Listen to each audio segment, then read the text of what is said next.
Hi guys! What's up you guys? It's Adrienne. Welcome back to my channel and welcome to today's video. I'm so excited for this because I haven't done a video like this in a really long time. So in today's video, I'm going to be talking about iOS 12, the new iOS that has not rolled out yet, at least past beta. And unfortunately, I'm not one of those public beta testers, but I'm going to be talking to you about the 12 most important iOS 12 changes that are going to be coming and which ones are useful, which ones aren't, and kind of my take on them, as well as some rumored things that I have heard within the little Apple iPhone community that could be really interesting to see if they end up being true or not. So I hope you guys are as excited as I am to just dive right into iOS 12 features. I still have my iPhone 10, haven't really done much lately on iPhone stuff because there hasn't been much to talk about. My last video was what's on my iPhone 10, so if you are interested in that, I will link it down below. But really, you guys, without further ado, I think we should just get right on into the features. So basically, I'm gonna be talking about each feature and then I'm gonna rate it between 1 and 10, 10 being like the best feature ever. I think it's the most useful, it's awesome, it's really gonna change our lives.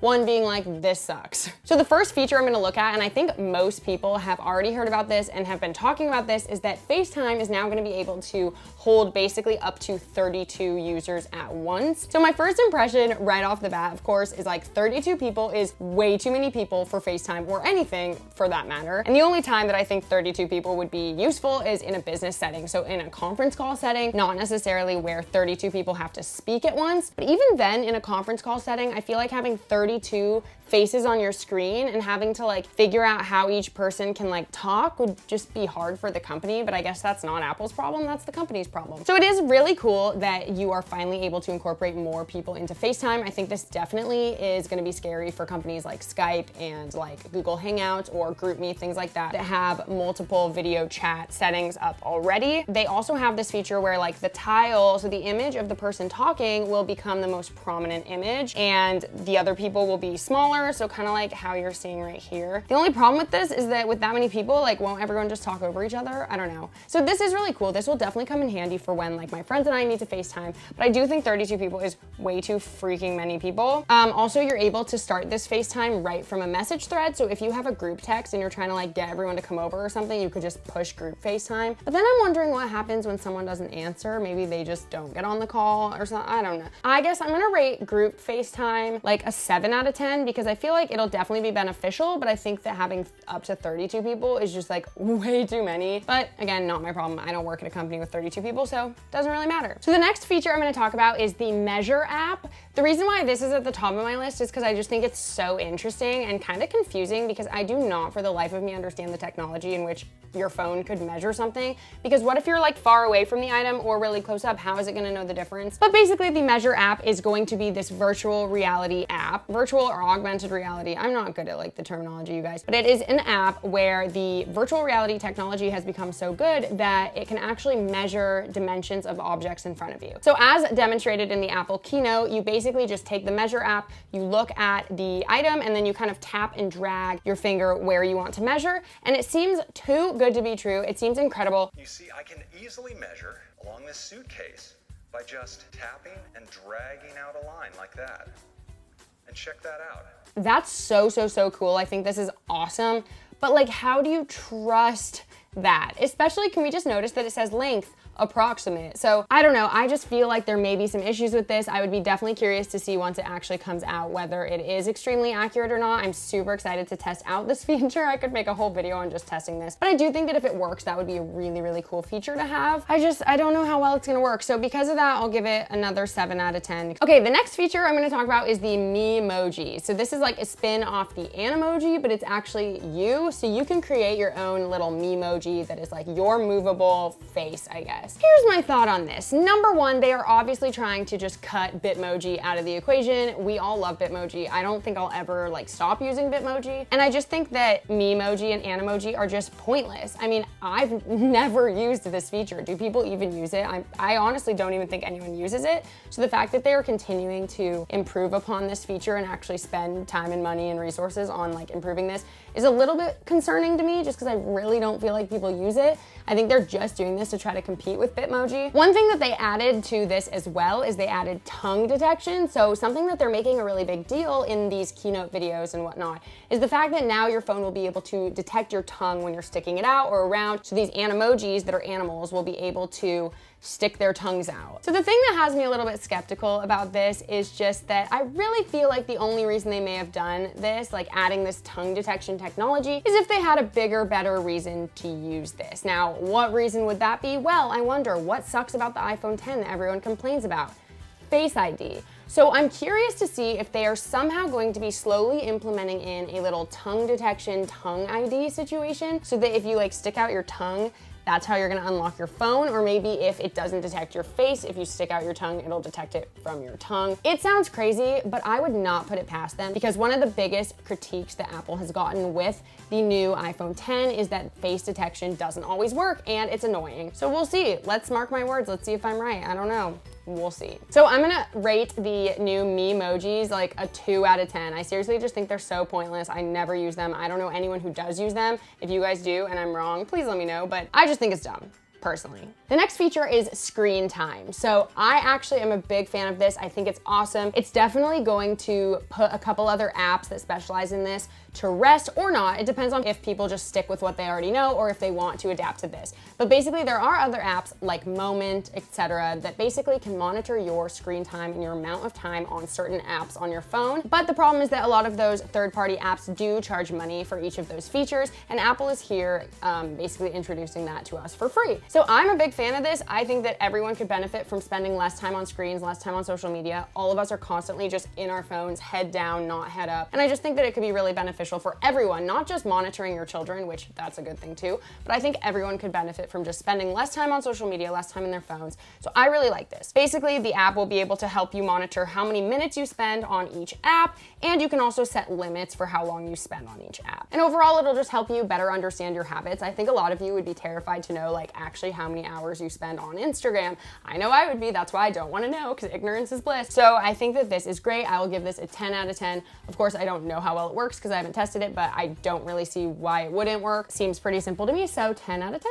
God, I'm such a mom for giving that a 10 out of 10. The next feature that I think is so helpful is going to be notification management. So we've seen a lot of updates with notification settings on different iOSs over time, but this one definitely, if it pans out the way that they're saying it will, could be one of the best. Something that really annoys me is when your home screen can just get flooded with notifications, but it's not necessarily ones that you can turn off. For example, if you're in a group text message and a bunch of people are texting you, you're getting individual notifications for each one of those people, and that's really overwhelming. So I don't love that. However, I don't want to miss the notification altogether. So what Apple's basically saying that they're going to start doing now is group certain notifications together, so that if you have all these text messages, they'll instead put them all under one little thing, and it'll say like, you have that many text messages plus 4 more or whatever, just like this. And this I'm a big fan of, because my notifications not only overwhelm me and give me anxiety, but I don't even read all of them, and sometimes I miss important stuff because there are so many. So at least if I know, oh, I'm looking out for an email, I should go click on that email group notifications. I'm gonna be curious to see if when you click on it, it'll like just expand that, or whether it'll take you to Gmail, because I would love it if it would like just expand what you're looking at in that moment, but we'll just have to see, I guess. Something else they're adding is the ability to deliver notifications quietly. So instead of having a vibrate or a sound, certain ones will show up on your phone still, but not make a noise when your sound is on. I personally don't ever use noises for alerts. I just check my phone that often. I don't have vibrate or sound, so it doesn't really matter to me. But I will rate this one an 8 out of 10 because I really am excited for it, but I know that there are a lot of things that could go wrong or be annoying about it. So I'm really hoping this one works really well and that it really makes our lives easier. The next feature I'm going to talk about is the For You tab on Photos. So Apple is adding this For You tab that shows great moments from your photo library and intelligently suggests sharing photos with the people in them. I love the idea of having an easier way to share photos with people. Every time I've ever tried to make a shared album, like on iCloud on my photos, it never works. I don't know why, but it just never shows up on each other's phones. So I definitely think that they needed to improve upon this, but I could just see them having chosen the wrong things to improve upon. It looks like they're kind of taking the memories function that we have now and really revamping that. But in my opinion, like, who even uses memories? I never have. I don't like them. I don't think they're really useful. But like, what would be nice is if you could take an album and just share an entire album without making a shared album. So I'm gonna be curious to see if this means that you could take an album that you made and share the entire album, like send it to them, or if it's just gonna mean that on the For You tab, they're grouping together stuff. Because what I don't like is that Apple's the one like grouping it together. They have, they have software that intelligently suggests certain things. So I would rather do it myself. I'd rather create an album and share that. So I'm gonna be curious to see if you can text someone a whole album. If not, I'd give it like a 5 out of 10 because honestly, memories are so pointless. I think they don't really do anything.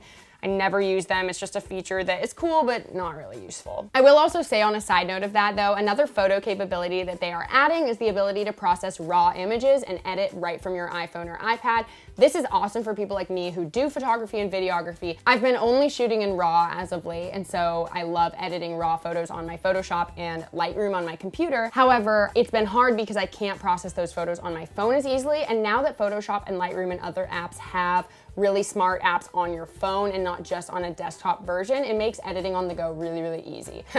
A smarter way to search your photos. I mean, that's great and all, but that also means a way more creepy way. So phones are already so creepy. The amount of data that is tracked, the amount of times that your phone is like listening to what you say and then shows you an ad based on what you said is just so creepy. So I don't know if I really needed a smarter way to search for photos. I felt like it was actually pretty good already. Like I could just search glasses and it would basically show me any photos where I was wearing glasses, which I think is insanely intelligent. So I don't really see why we need more, but you know what? It's fine. The next one is shortcuts. So now Apple is creating its own app called Shortcuts. So this is cool, also a little bit creepy, but basically in the Shortcuts app, you can really create shortcuts, especially using third-party apps that aren't Apple, which is nice. So let's say that every day at 9 a.m. I drove to work using Waze. So I could create a shortcut to start navigating me with Waze at 9 a.m. So that's cool. Those types of things are really awesome. But I also think that like not everything's in a routine. So like the example they're giving is that if you typically pick up a coffee on the way to work, Siri will learn that routine and suggest when to place an order from the lock screen.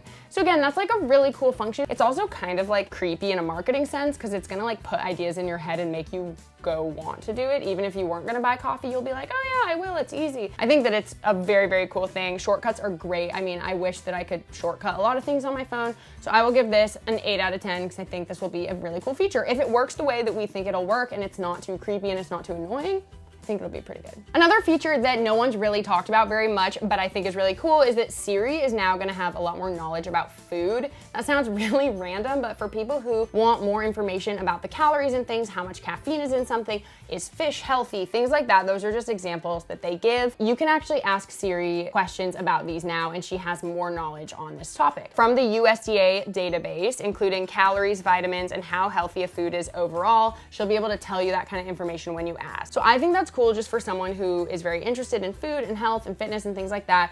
I do think Siri is a dumb little and like needs to know more things. So that'll be really cool. And I would rate that a 10 out of 10 if it actually works. Probably won't because Siri never works. Number 10 is privacy. As we all know, and I'm not even gonna get into, privacy and data collection has been a huge controversial topic as of late, and I totally understand why. It all started with the spark of all the Facebook data. It's a huge, huge mess. So I thought this was particularly funny because it's really showing how much Apple is trying to take a dig at Facebook and just at all these other websites that don't protect your privacy. So their literal headline is, iOS protects your privacy, even when websites don't. Apple believes privacy is a fundamental human right. So they're basically just completely knocking down every website that's used your data improperly, which honestly they should because it is messed up. But you can't help but think, okay, you're helping other websites not collect so much data, and yet you, Apple and iPhone and everything, are still equally collecting just as much, if not more data. I don't know who to believe anymore. I just feel like every iPhone user is gonna be like, great, I trust that.